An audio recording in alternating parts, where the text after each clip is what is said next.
এসো মা লক্ষ্মী বসো ঘরে, আমারই ঘরে থাকো আলো করে। মা একটু দাঁড়াও। হ্যাঁ বাবা বলুন।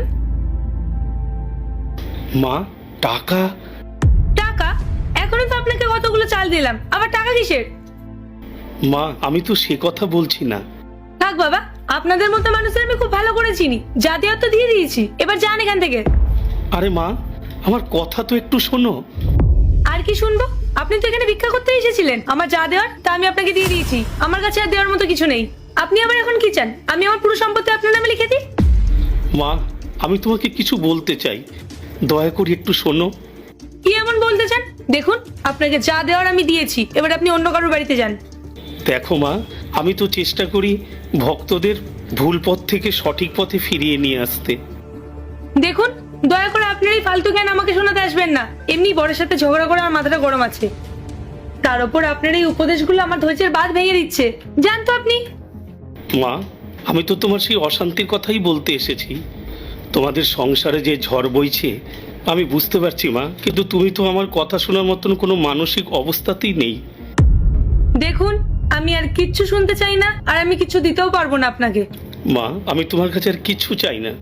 আমি বলছিলাম তোমরা যা দান করো তার একটা অংশ আমি মন্দিরে ঠাকুরের জন্য অর্পণ করব, আর বাকিটা অসহায় মানুষদের অন্ন জোগাতে ব্যয় করি। আর যখন সেই মানুষগুলো পেট ভরে অন্ন পায় তখন তাদের আশীর্বাদই তো সংসারে শান্তি ফিরে আসে মা।